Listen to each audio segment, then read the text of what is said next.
What is up, geeks and geekettes? It's another edition of the Countdown City Geekcast. My name is Ted, aka Steady, and joining me on this Ahsoka series, episodes 5 and 6 discussion is one and only David Lozano.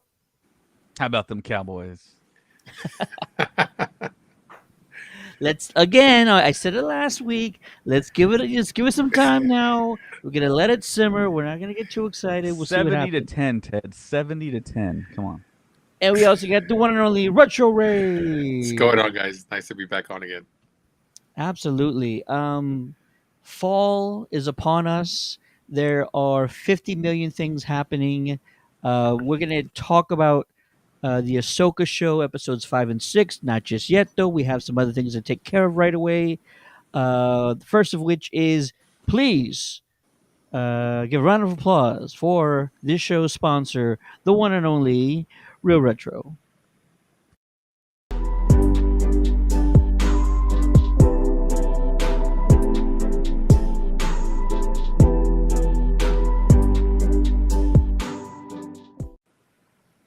Awesome.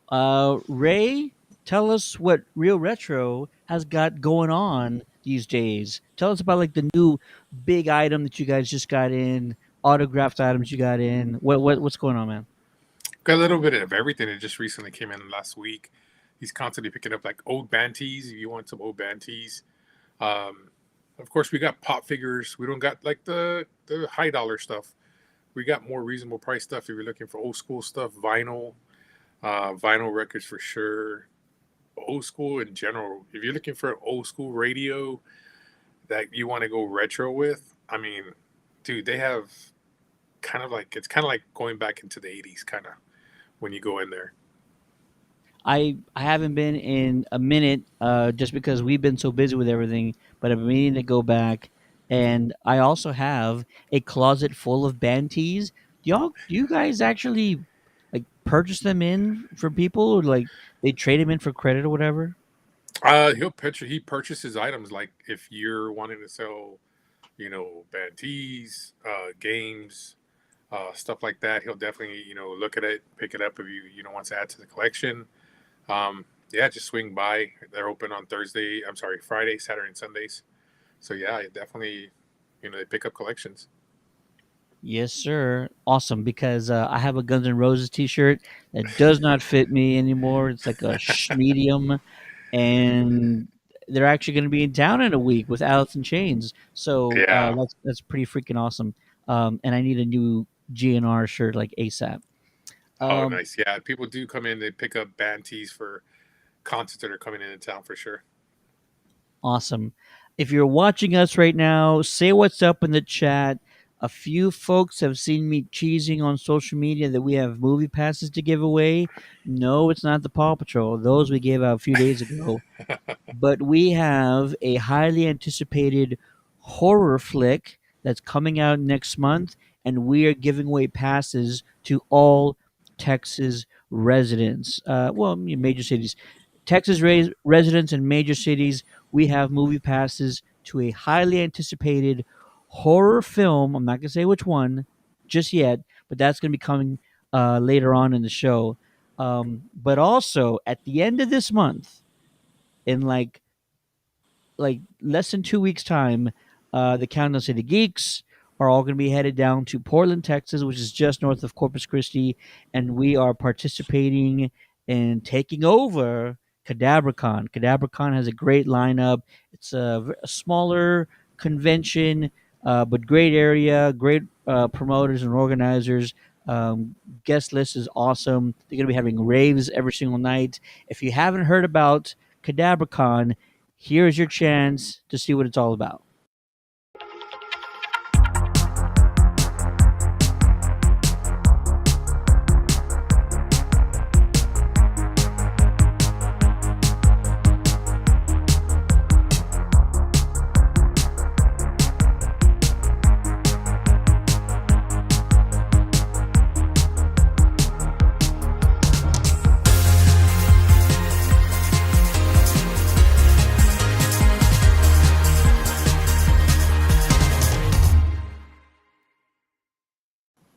Yeah, shout out to GadabraCon.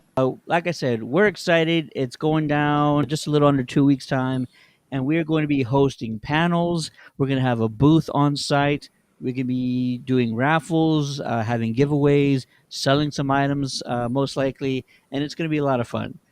So, um, make plans. Make plans. Head on down there. Hang out with us. Just have a blast. I see Elizabeth Martinez in the chat giving away what's going on, Liz. And you know what? It's about time we get to the reason why we're all here, the Ahsoka series, which has just been a breath of fresh air. I actually brought this up in a panel during superhero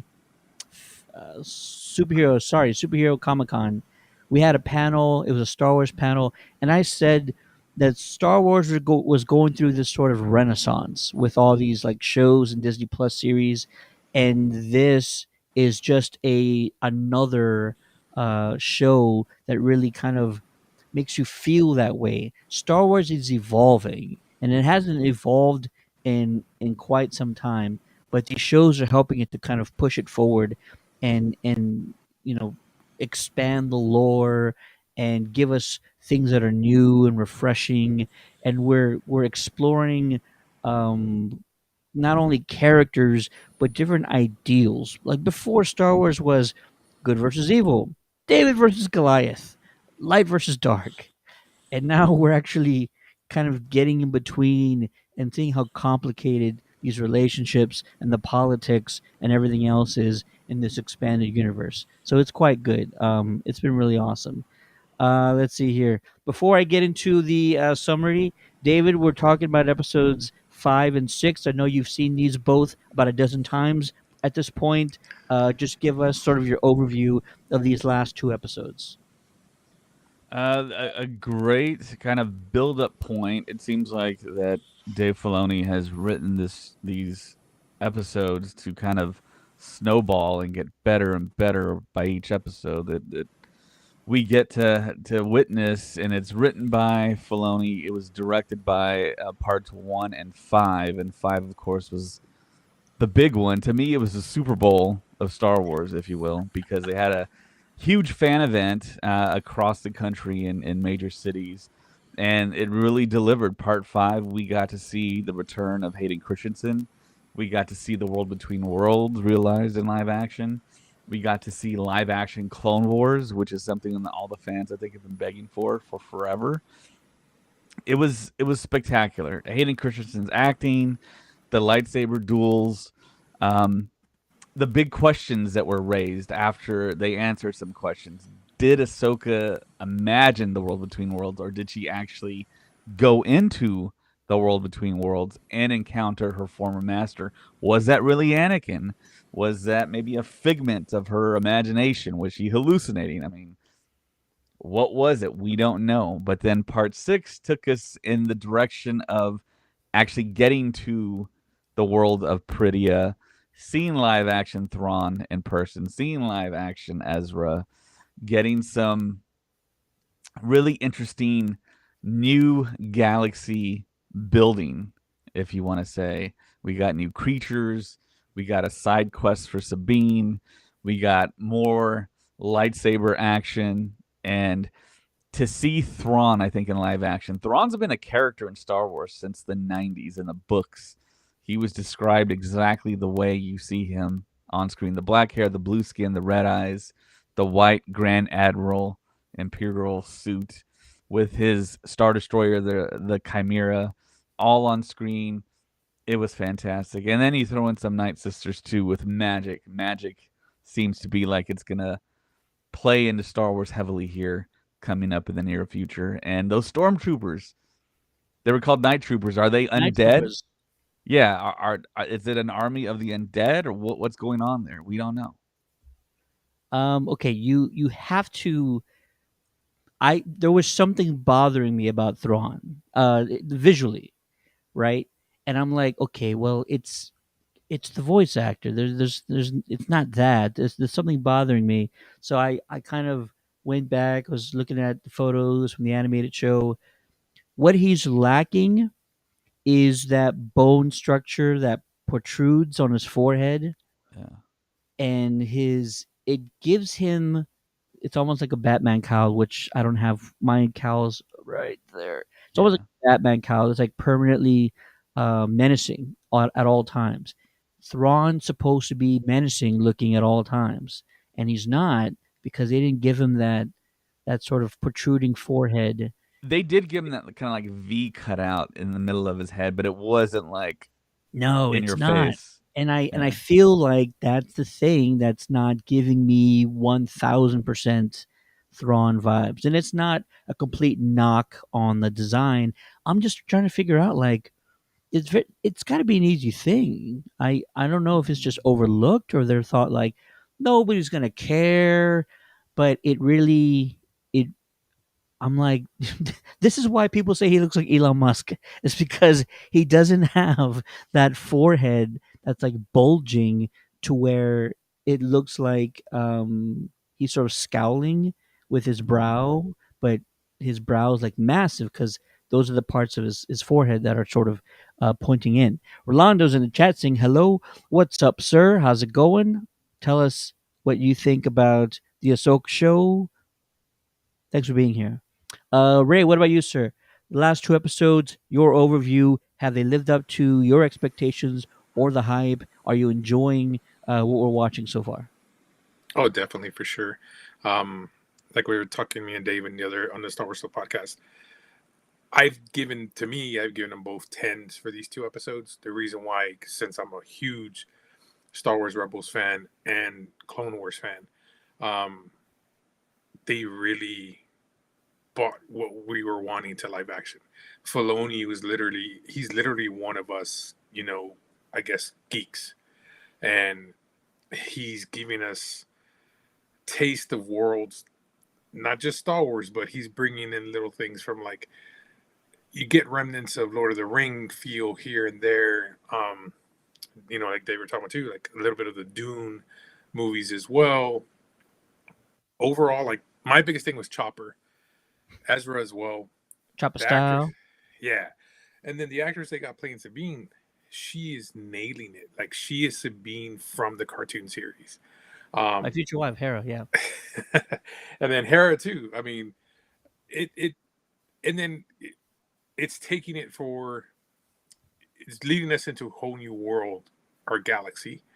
literally. Because literally, yeah. Because one of the things and then we talked about Star Wars podcast is that Jason, I feel is going to have a bigger role leading up into the movies. You know, showing that he has force sensitivity. You know what I mean, like his father. And that's it's kind of one of those things, like some people don't aren't gonna get the same love like I have because if they didn't watch Clone Wars or Star Wars Rebels. And to me, like the last episode we just saw, they talk about stories, you know, and then Yu Hang is basically been around for a long time. So he's mentioning about all these stories. I mean, technically they're stories, but they're kind of reality. You know what I mean? So, Yeah, going into these new movies, what are the odds that we're going to see Yu Hang in those prequels because of how old he is? So it just leaves the door. It doesn't leave. It opens the door to so many things that can happen from now on. it's a very great aspect to be in. Sort of, we're back to wondering, where Star Wars is going from here. And when we talk about these two episodes, I think my conclusion is going to be, I'm going to hope for the best, but I'm going to be expecting a very limited scaling of how far they go with the potential in this. Uh, as we'll talk about episode 5, there was a lot of wild theories, and they were great. They were great. I love fan theories because most of them, they are generated by like well thought out details and clues and lore, and that's all fantastic. But there are things that either a studio or the writing team or the directors cannot execute, and so those very grandiose ideas were all for naught. And that's not a it's not a bad thing. Like I said, it's not a knock on the show. I just think sometimes our creativity and our expectations can be a lot bigger than what the intention is, and I think we need to just focus on the intention. So, with that being said, let's get into episode 5, part 5 of the Ahsoka series. Here's my summary. I'm probably going to do both, actually. Um, I'll do both, and then we can just kind of pick things out that we want to talk about. So, part 5, Shadow Warrior, goes a little something like this.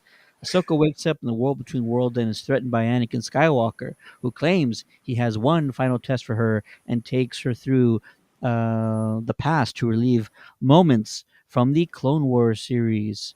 Hera Syndulla and Son are out looking for the remains of both Sabine and Ahsoka, while Jason is overhearing a lightsaber duel utilizing his Force abilities.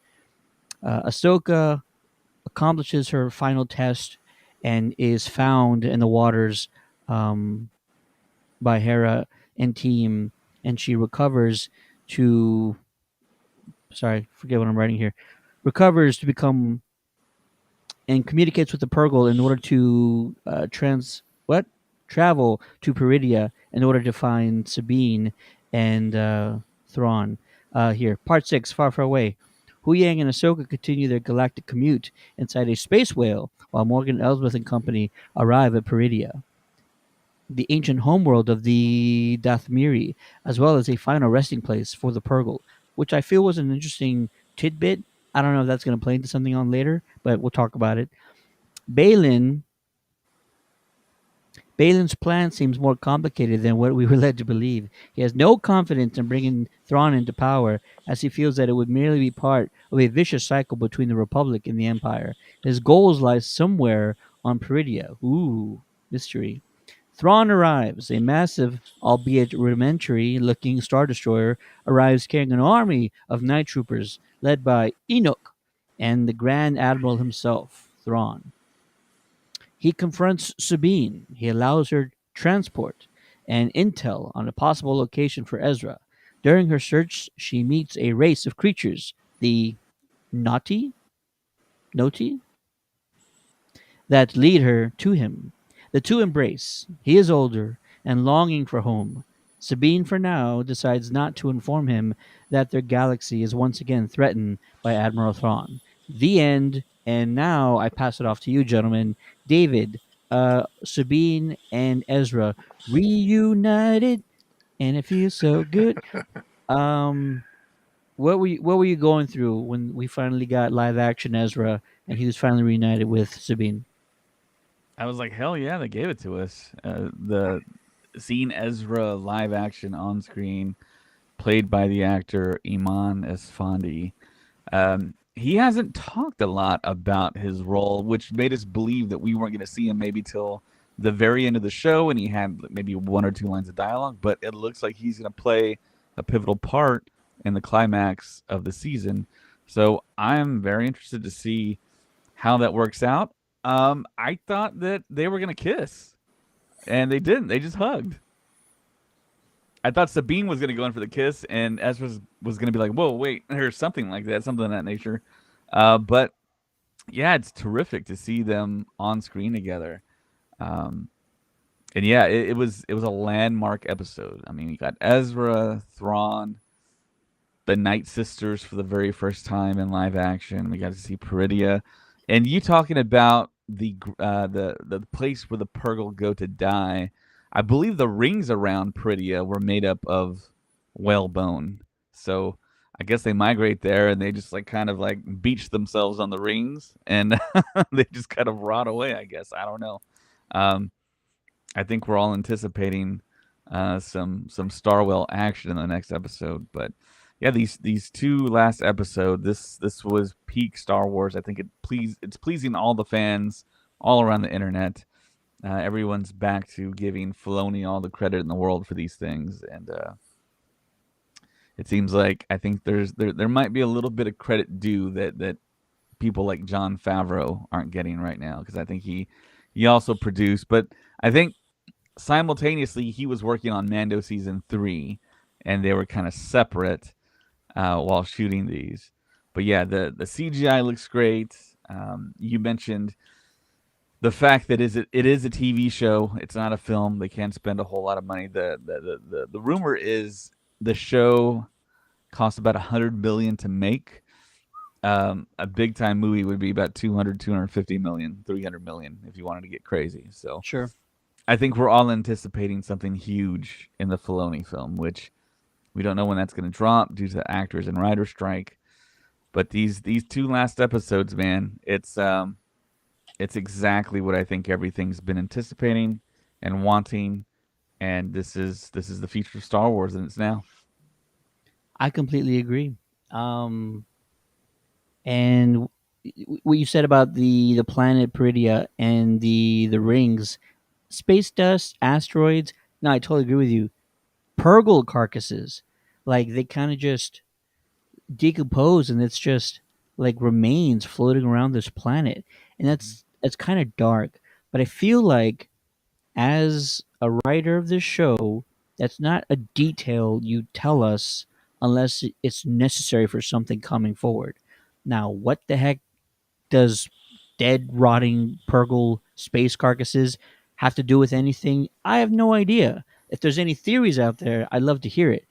But you could have easily just said, "Oh yeah, this is where Purgle traveled to mate," or Purgle, lay their eggs if they have eggs. They don't have eggs. Space eggs or something.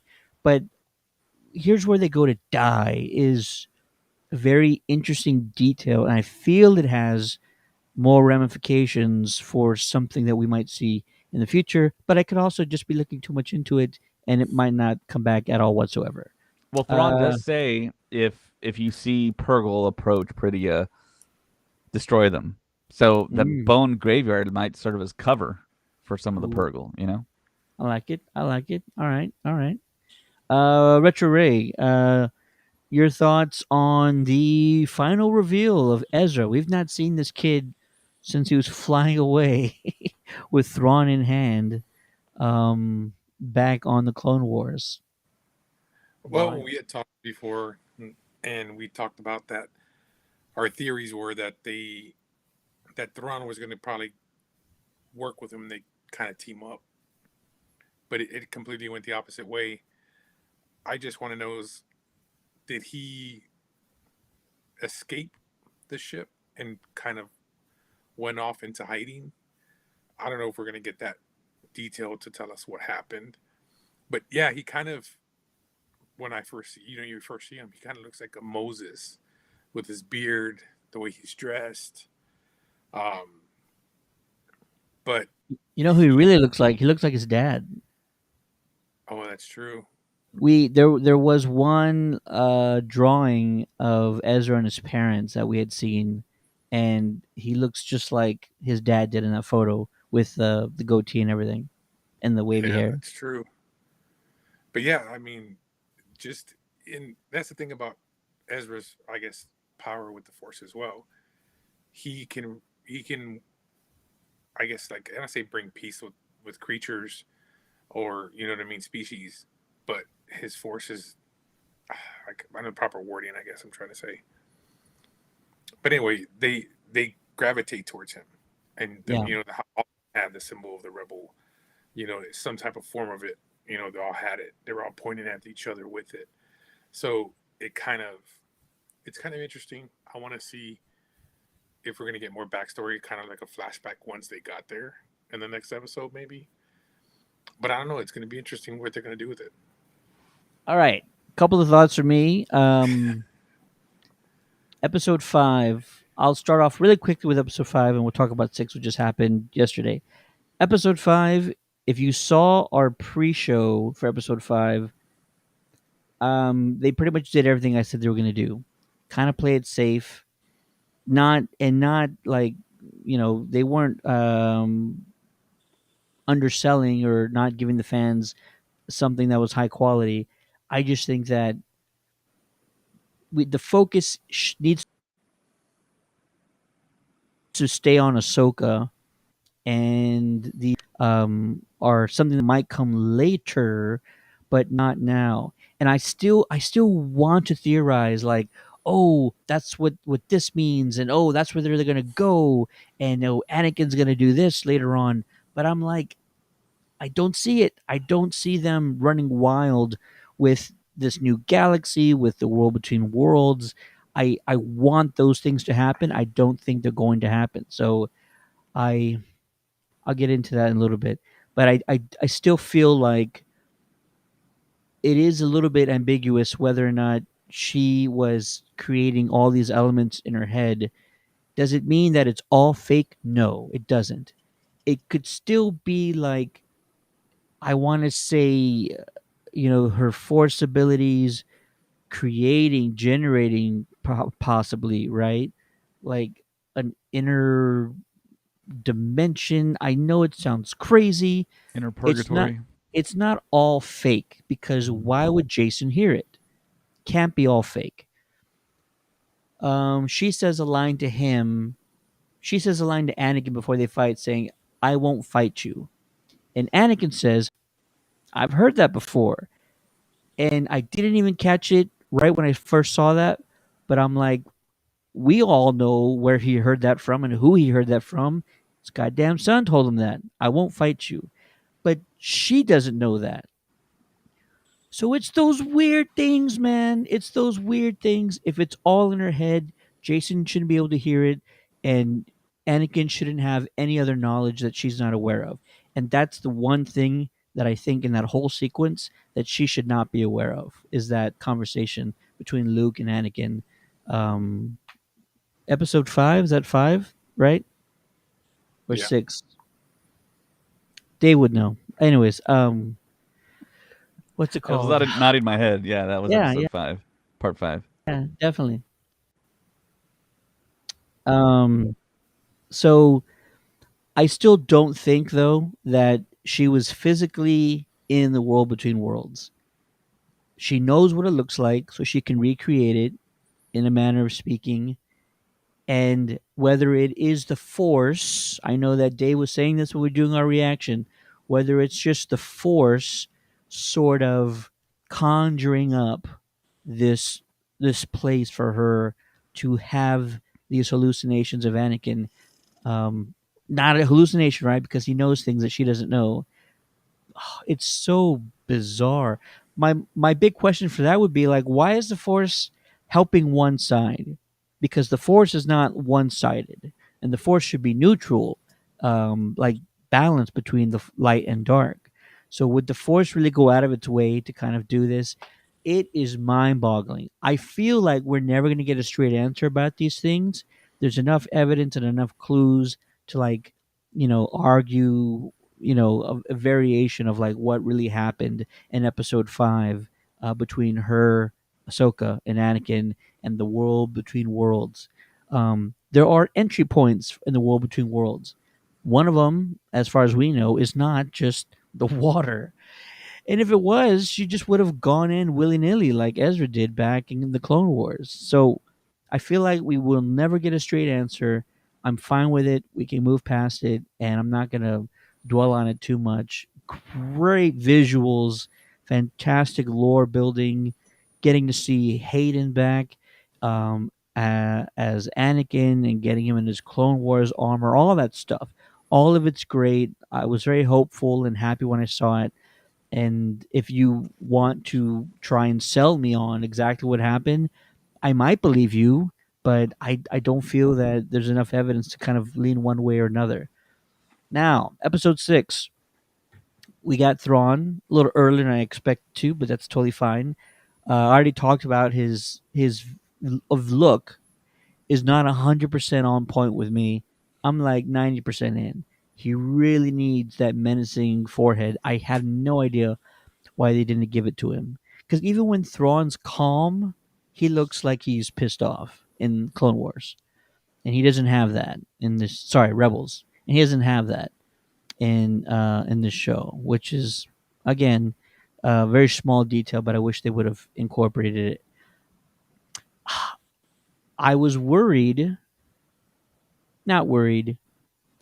I mean, I guess as Ezra flies away with Thrawn and all his ships and all that stuff, he didn't go off and like kill them or like I don't know. It's kind of it's given me a little bit of feelings like Episode 7, like we expected after Return of the Jedi, that like all the bad guys were gone, and then somehow Episode 7 there's like more bad guys and they have bigger weapons and all this stuff. So I do have some questions that I feel won't get answered about how Thrawn was able to, I mean, definitely with the help of the witches and all that. But Ezra is really just going to be like, cool, you're done, and just stay here now. And I'm going to leave you guys alone on the other side of the planet. And those things are weird. Sabine not telling Ezra about what's going on is interesting. I might be alone on this, but I actually did feel that there was some sort of romantic feelings between the two of them in Rebels. No, they never explored that, but I always felt that there was this sort of possibility that something was there, even though, like I said, it didn't happen. So I wonder if we'll see it this time around.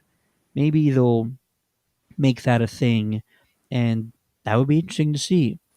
The Naughty, I really want to call them Teenage Mutant Mini Turtles because they look like little turtles walk around with their shells. Um, I have no idea where this is going after this. I feel like if I'm writing this show, Thrawn never gets off this planet. But um, as a fan, I definitely want the drama and the plot to like. I really want stuff to hit the fan. So I'm gonna let Thrawn get off this planet. I'm gonna let him get back to the Republic. I want to see chaos. I want to see what that looks like. And but that's also the fan in me, which before Episode 5, I was just like had all these ideas and wants and stuff, but I'm just like, they're probably not going to do it. So I'm here saying to you again, they're probably not going to do it. Thrawn probably doesn't get off this planet. There's this big fight between the Purgle and the Destroyer, and where we go from there, not a clue. But in the fan in me says, Thrawn gets off this damn thing. He shows up to the Republic, and they all have egg on their face because they were like, "What do you mean Thrawn's coming back? He's got to be dead." Like, I really want to see how stupid they look when they're just like, "Oh my god, we pulled an empire, and we had no idea there was this like faction that was rebelling against us." That kind of a thing. So that's what I would love to see where they're going. Um, Ezra should be like really OP right now, right? Yes. Last time we saw him, he was like borderline Anakin Yeah. Yoda level. Yeah. And so I'm wondering if anything kind of comes of that. I mean, he really should be able to like wreck shop Pull if down the need Star be. Destroyer from the sky. Anything. He's up there. He's like as high Yeah. as you can get. Yeah. You know what I mean? So it's all good and dandy that we have him now, and that's great. But like, if they don't start showing him what he can do, because we all know he's like up there, then I'm gonna be a little disappointed. So hopefully they let him like wreck shop, and they give us Ezra that we last saw. But I keep reminding myself, this is the Ahsoka show, and she's also Ahsoka the White now, as David calls her.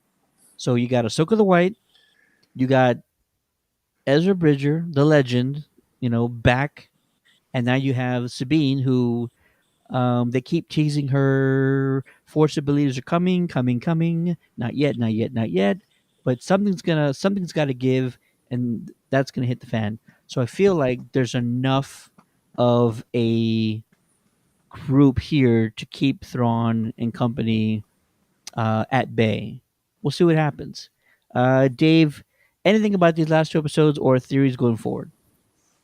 Yeah, you said a lot there, Ted. I know. There's a lot of stuff to comment on there. I think you really have to think about and take into consideration the actual timeline of these events. So Ahsoka happens about 4 or 5 years after the events of Return of the Jedi, and this leads up to the sequel trilogy. So the question is, does Thrawn and company make it off that galaxy back to the Republic galaxy, and then those Imperial remnants that are probably scattered all across the known worlds come together and fight with them, and then we lead into Ahsoka season 2 or the Dave Filoni movie, which we're gonna have to wait a long time for, or does Ezra, who should be very OP'd, take down the Chimera, take down the Night Sister magic, and strand all of them there, essentially without that ring that they traveled to Peridea in. But I mean, you got the Purgle there, as long as they don't kill all of them, as long as you can hitch a ride. So I think those are really the big questions. I think we're going to see a big fight argument between Ezra and Sabine about how Sabine should have never came without, should have never given them the map, should have never allowed Thrawn to have the chance to leave exile and get back to the Republic. Because you think about it, Ezra did all that work with the Purgle, with the Chimera, strapping Thrawn down and getting him out of the galaxy. And now she basically isn't doing that. And Thrawn is one of those characters who's too powerful to be left alive, essentially. And we don't know what happened when Thrawn and Ezra got to Peridea. Maybe they wrecked. Maybe they skidded alongside the surface of that planet. Thrawn got chunked out. He got chunked out. The Night Sisters, it got their attention. They sensed the Jedi stink on Ezra and said, okay, well, he's the villain. We need to team up with this guy, this blue skin guy. And that's what happened. And Ezra said, well, whatever, as long as they're out of the Republic galaxy. So a lot of interesting things. I'm not sure if I love those new hermit crab creatures, the little turtles you referred to. But it was very, very kind of quest Star Wars that I kind of have been anticipating all these years, that someone's going to take us there. And I thought it was going to be Ryan Johnson with his new trilogy. All new worlds, all new characters, seeing different creatures. I love the mounts. I love the howlers. The combination wolf, rat, dog creatures that you can ride. I thought those were pretty cool. Hu Yang, I think the beginning of part 6, where he talks about having that huge archive of stories, he might come into play in several different ways. Balin talks about going and retrieving this great power that's beyond anything you can imagine. Maybe Hu Yang is the key for Ahsoka and the good guys to learn about this possible mythical power via one of his stories. And of course, they're in a different galaxy. If they stay there during the events of the sequel trilogy, Ahsoka can restart a Jedi Order in the way she thinks the Jedi should have really been taught. And you have Hu Yang, who can help the younglings and create lightsabers. He's got all that knowledge, all that information. She can pick and pull the best aspects of the Jedi Order and create something new, and we can have our new Star Wars. I see, and those are one of those fan theories. Sounds great, but like, there's nobody out here. Who's she training? Well, that we know of yet. I mean, we're just on one little tiny speck of dot pixel of Peridea. I mean, there might be other. There's the nomads. I mean, there's clearly humanoids out there. And then, of course, we don't know what other planets are out there next to Peridea. Peridea is just a single planet in this new galaxy. Definitely yeah. Could be all that good stuff. But those are some grand ideas, and I feel like we're setting ourselves up for those things. Probably not going to happen. I want them to prove you wrong, but they're gonna play it. I don't know any other word to use, but safe. They're gonna play it safe, and I know, like you say, the new order, the first order, not the band, but the first order has to come out of somewhere. And I said this years ago when we were talking about like Mandalorian, like we're gonna have to see, the beginnings of the first order eventually. Like we're just gonna have to come into that train wreck, whatever. But I also think we don't want, and maybe Dave feels the same way, we don't want to like limit ourselves to too many rules in this galaxy. So like we'll probably get as close as we can without fully defining how the first order came about in the first place. I said that right, right? Okay. Damn it, there's something else you said that I completely missed. Oh, Balin. Balin, baby. Um, I was saying from like moment one, like he seems odd. He doesn't seem like, he's going to be completely on board with everything. Our pre-show episode 5 talk, I said the twist is coming. We're going to get something soon. We got 2 episodes left, and not only is he saying like he's not completely on board with like bringing Thrawn into power, which he probably didn't say outright, but he said it in like so many words. But he's saying like these fools don't matter. The Yeah, Jedi don't matter. The Republic don't matter. The Empire right. don't matter. They're just gonna keep like, I feel like it's Italian mobs. They just keep like replacing each other as like Yeah, who's in it's power. just He's like, a vicious these fools cycle. don't matter. Absolutely. I want to know, and I tried to look, did a little research. Nothing came about of it. What the heck could be the most powerful force or weapon in the galaxy? What is he seeking that would be able to change the future for just about everybody? What is the thing that's going to? It almost might not be a physical thing. It might just be knowledge of some kind. I don't think it would be a weapon, but it feels like he is so sure there's something out here that can just change the course of history for everybody. And if that thing exists, that's huge because like we've been dealing with the most powerful Jedi and Sith for decades now, and you're telling me there's something out there that's bigger, stronger, more powerful than like all of them combined. Clearly he's probably not going to use it because we know what happens in the sequel trilogy, but still, it's got to be just something bonkers. You do you have any inkling, Dave, what it might be? Yeah, George Lucas wrote about a stone or a rock or a crystal that was the source of immense power, and it could all be referenced back to the fairy tales, the folklore that Balin is seeing for his own self that he was told when he was a child in the Jedi Order that were just the fairy tales, the folklore that said that these are just stories, they don't exist, but everything that he's seen is becoming reality for him, and he's like, "Well, this other thing must exist then," and that's something that Filoni could be doing because that was the precursor to the actual Force that George Lucas wrote about. And I forgot the name of it. I was trying to search it up, but I knew this was going to come up. But there have been some The artwork Infinity made. Stone? It's essentially kind of like a big Infinity Stone, yeah, but it's like a big glow. It's almost like an Arkan Stone type thing. Ah, Yeah. interesting. Well, Balin to me is the most interesting character on the show. And his motivations have been hidden from us as well as everybody else. And Shin Hati, I feel like there's probably an opportunity for her to come into her own. She might betray Balin because she might think he's maybe too crazy or his ideas are too out there.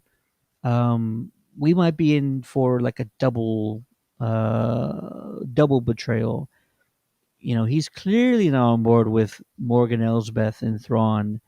Maybe they'll find out. Listen, you have these witches and they can see everything. They can see Ahsoka traveling at like tremendous light speed inside of a whale. So can't they see the motivations of Balin? They can see the future. They could probably see that he's seeking something on the planet that they're probably aware of.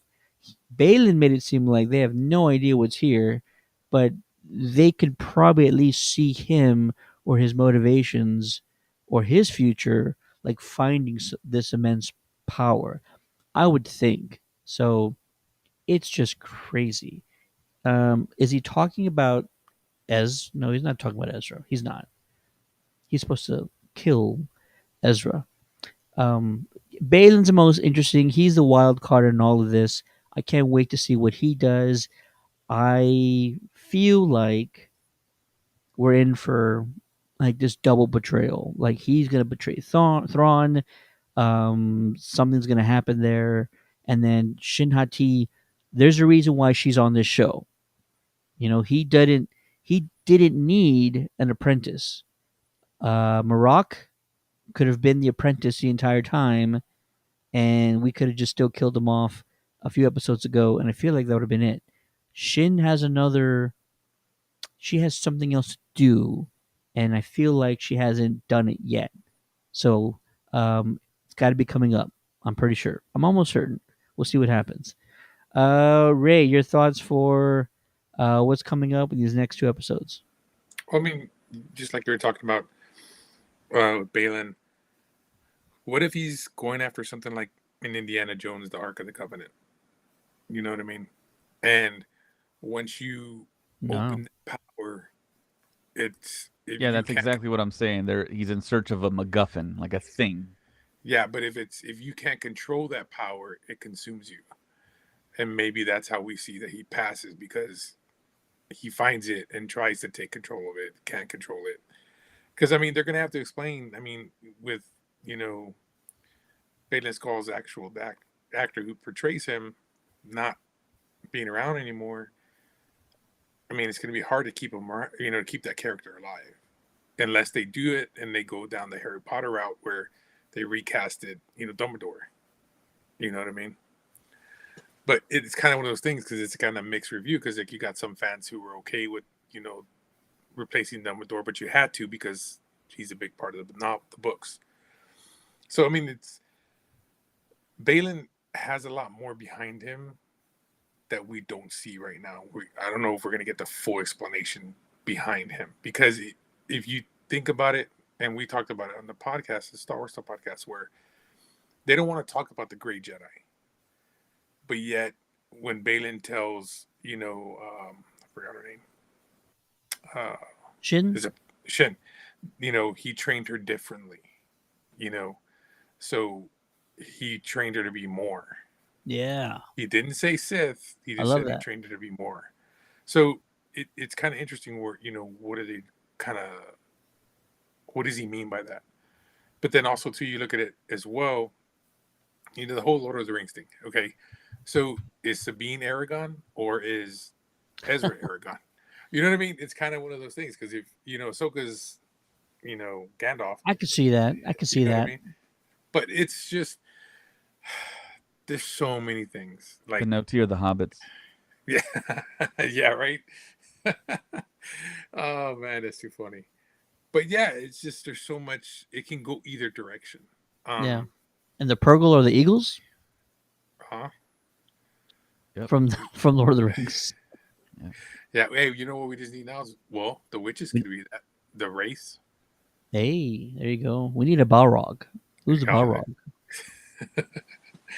Hey, we still got some more episodes. So we do, man. But you know what? I would hate for there to be like a to be continued cliffhanger type deal. But that's what we're gonna get. But I could also honestly see it, because I feel like there's not enough to wrap up all these plot points in 2 episodes. I really don't. Or just the final shot, Thrawn sailing back to the Galaxy Prime. What's the name of the galaxy they're in, by the way? Does anybody know that? The Republic. Does it have a name? It doesn't have a name. Skywalker no. Galaxy. We'll just call it that for now. The final shot of the 8th episode will be Thrawn speeding back through time, space, and heading back home, and that'll be it. And that'll be unfortunate, but I feel like there's not enough time, and that's not a knock. That's not a criticism. I like all the questions that are being raised, but it's a lot of questions, and boy, I don't know. I have no idea what's going to happen. I'm just hoping for the best. I would say everybody curb your expectations a little bit. Let's go in with low expectations for these final two episodes, and if they aim higher, then we'll all be pleasantly surprised, and we'll all be better for it. But yeah, it's. I do have one wild theory. Anybody want to know what it is? What's yours? I got one too. We haven't seen the last of Hayden. And I don't mean that in like he's gonna I don't mean that in any other sense of like he's just not done. Hayden can come back in another flashback, a future cameo, a force ghost, something. But the fact that we got Hayden once in Kenobi, we got flashbacks of Hayden in Kenobi, and then we got him as Darth Vader in Kenobi. Now we're getting him in the Ahsoka show and from the Clone Wars series. I just feel like they they understand the gravity of what it means to put this. I want to say kid, even though he's older than me. I think he's older than me. I wanted to say that they understand the gravity of what it means to put Anakin Skywalker back on the screen. And if they have a movie planned in the future, you best believe seeing him on the movie screen in some shape, way, or form is like of the utmost importance. You have to do it. So my wild theory for anything is Hayden Christensen is not done. We will see him once again, whether he's a hallucination, a force ghost, a flashback, or like some fans are saying, he's going to be the new father of the force, which I'm like, sure. Um, why not? I don't have complete confidence in something like that happening. Again, I feel like that's one of those things where it's like that's a wonderful thought. Wonderful thought. I would be on board with it. But is that a focus of this creative team? Is that we need a new father of the force? I don't even think that's in the back of their minds at this point, for that question to be answered or to be completed. So that's just my wild theory. I don't know. I'm not saying we'll get him in the next two episodes. I'm saying like Hayden will show up in the next Mando show. Hayden will show up in the movie. Hayden will show up in that secret series that we still have no idea what it's about, or whether or not they've even started production on it. Dave, have they started production on the lost episodes? The last track, the ghost track. Well, they can't right now because of the strikes. But But had they done it before the strike? I think there was like pre-production work. But yeah, I think that's God. That's so long ago now. I've kind of forgotten all the details of it. But I like to say that Hayden Christensen is back in the family now. He's back in Star Wars in a big way. Hopefully, we get a Vader series. Hopefully, they use him in that way. Wow. And my pitch was always do a Obi-Wan Kenobi season 2, but have the parallels and have Vader and Obi-Wan co-star. And they never their paths never intersect again, but you see their lives leading up to A New Hope, and you just follow them on that journey. You could have Natalie Portman come in, can be in Darth Vader's dreams. He can dream what maybe their lives would have been on Naboo. You can have Liam Neeson come in as a Force Ghost, co-star, train Obi-Wan, give him more training. Obi-Wan can encounter other Jedi, maybe Quinlan Voss, maybe other survivors of Order 66. Yoda can be present in that series. I mean, there's so many things you could do. But I think Hayden, it's not the last we've seen of Hayden and Ahsoka, I don't think. So I think we'll get him back. Yeah, no, I absolutely think so too, and I'm all here for it. I think the fans clearly are all on board. I don't even think that there was any disdain for the character. Sorry, disdain for the actor, like Hayden himself. But I know he felt it, right? He definitely felt some like personal Right. grief or depression from criticism of the prequels, which I would say have stood the test of time. They're even better than when we first saw them. But yeah, he's fantastic, and we need to see more of that. And anything you do with him, any storyline you want to put out there, even if it's a limited series, give me a limited series. Give me limited series Anakin in the Clone Wars. Like I'm down. I am down, baby. Show us meeting the father and the son and daughter of the Force, that kind of thing. Like I that would be dope. Anything, honestly, I'm all here for it. And then bring in Revan, like you said you were going to do it, but you didn't do it in the Clone Wars episode where he meets the father and son. Anybody know about that? Anybody know about that? There's supposed to be a cameo of Darth Revan in there that I guess was pulled or cut, so that could be a thing. Either way, I'm excited. We'll see what happens for the Ahsoka series. Any last final comments about anything, anyone, before we move on over to our giveaway of the night? No, just that my theory is that we're gonna get left. They're not gonna leave the planet till the very end of the episode. But when they do in the final episode, they're gonna warp in, kind of like Empire Strikes Back, where we get left looking at Luke, the scene like with the cameras behind Luke and Leia, that are looking out into the galaxy. I think we're gonna get that kind of scene where it's either being the ghost ship, they're kind of trying to chase them, and then it just warps back, and then they get left behind, and that's gonna be the cliffhanger. That's my Wow. theory.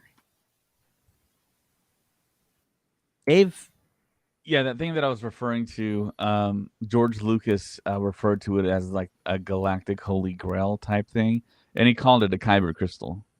And there's like a drawing; it's like a glowing red orb, and it shows like Vader standing on top with Luke and Leia in front of it, and you can see that in the Empire Dreams documentary that was released back in 1997 with the or 98 with the special edition DVDs.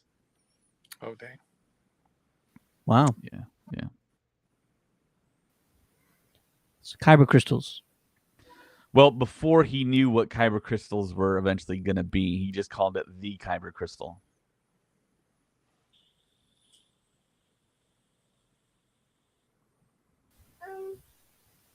Time out. Yeah, it's gonna be interesting. It just every time the more we talk, the more things I think of.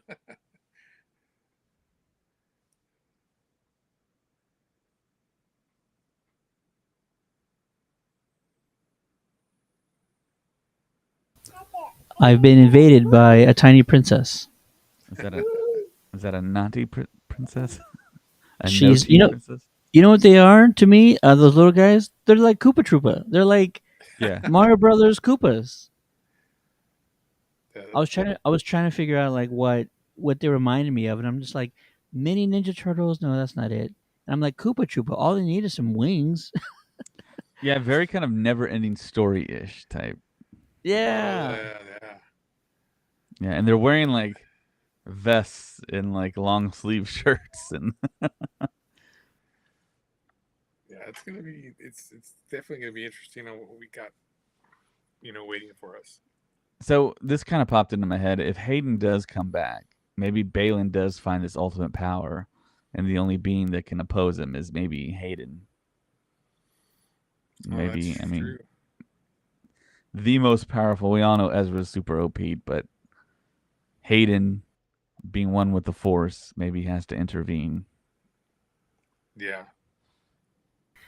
Again, the thing is, the force is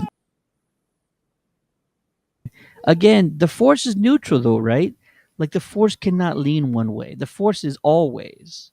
So, would we ever see But the Force something like birthed that the chosen happen? one, though. It birthed the chosen one to balance things, but things are balanced. He balanced the hell out of it. Right, but there's still evil out there pursuing stuff. Balin is gonna knock it out of balance. Interesting. Don't you agree though that no matter what, and this is something that Freddie Prince Jr. has mentioned on a podcast, there's always going to be good and evil in the Force. You cannot take away one side ever because that Right, just like is, in humanity, there's good and evil. There's always gonna be yeah, good and evil. yeah. That's just one thing. Like you cannot eradicate the Right. dark side. You can't break the cycle. Precisely. Awesome. Well, ladies and gents, that was our discussion of episodes 5 and 6 of the Ahsoka show. Let us know what your thoughts are going forward.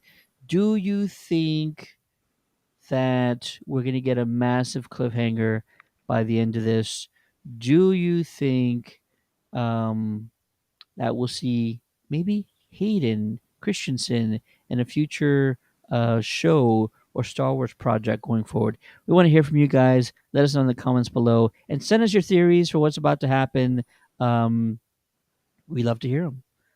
Awesome.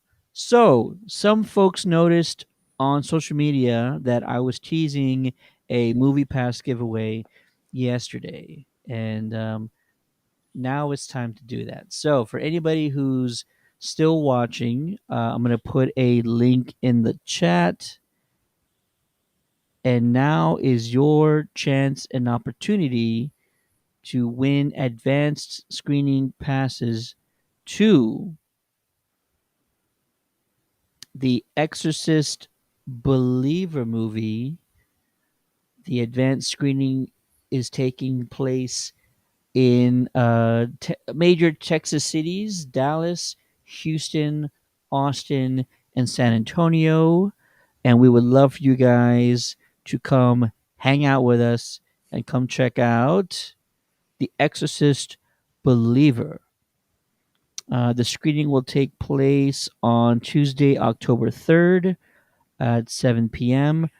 Go to the link in the chat, click on the city closest to you, and claim your passes. The passes are free, but it is first come, first serve. You must arrive early to get in. If Okay. not, don't complain to me saying I didn't get in. I'm gonna say, did you show up early enough? I'd make it at least 2 hours early, folks, because Yeah, this at is gonna least two be a hours. packed house. Yeah, for sure. But this is an interesting one. Listen, I grew up in the '80s.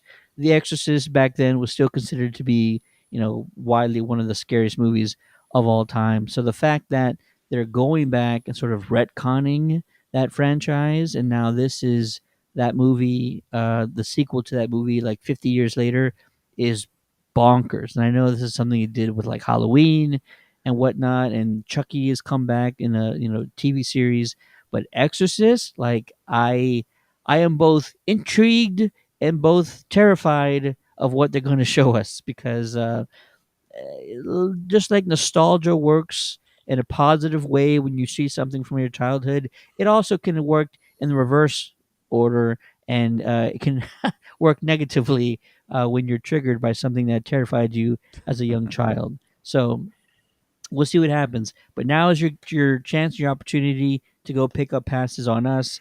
We will see you there, and be sure to follow us across social media. That way, you can have future opportunities to get movie passes from the Countdown to the Geeks. All right, And they brought back original actors, right?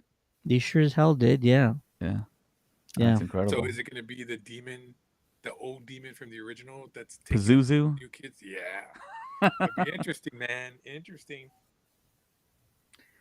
I'm terrified. I am scared. Yeah, I want to see some Ellen spider crawls. Ellen Burstyn. Ellen Burstyn. Uh, First time in 50 years. The first one came out. The first film came out in 1973. It's been 50 freaking years. Wow. Why don't they have a big 50 on the poster? Yeah, insane. I can't wait to see what happens with this one. This is this is bonkers. But saddle up. Linda Blair gonna cameo somewhere? I don't think so. Think she's gonna be the surprise. Right? Should be the cutscene. Just kidding. Yeah, I can't wait and saddle up, folks, because we have more movies coming down the pipeline. So again, if you want your free tickets, be sure to follow us across social media and be prepared for those little hints that drop every now and then. And that'll do it for us. Once again, thanks for watching. Be sure to check out some of the interviews that are going to be dropping later this week. Also, Retro Ray and I are going to be hanging out at Fantastic Fest, which is the one of the best film festivals in the country. It's all horror and sci-fi, and it's all sort of B and C level movies, so it can get kind of weird pretty quickly. But we're going to be doing that, so be on the lookout for reviews of some very obscure yet entertaining movies around the corner. And like I mentioned earlier, CadabraCon is going down in less than 2 weeks in Portland, Texas, just north of Corpus Christi. Hang out with us, come see our panels, and fantastic group of guests. And a friend of the show, Daniel Logan, the young Boba Fett himself, is also going to be at CadabraCon. So come see him. He's fantastic, fantastic guy. Great to talk to. He's great with the fans. And I also have an interview with him already on our YouTube channel. So if you want to check that out, head on over to YouTube and check out that video. Why don't you? And that'll do it for us. Thanks again, guys. We will catch you next time for the Countdown City Geeks. My name is Ted, aka Steady. Joining me on this episode is the one and only David Lozano. Mute. Oh, first and last mistake, I guess. Yeah, hit like and subscribe on this video, guys. And the one, the only, Retro Ray. Yeah, guys, subscribe, give some 5 stars. We've got great projects that we're working on. Just follow us. Absolutely. We'll see you guys soon. May the force be with you. Peace.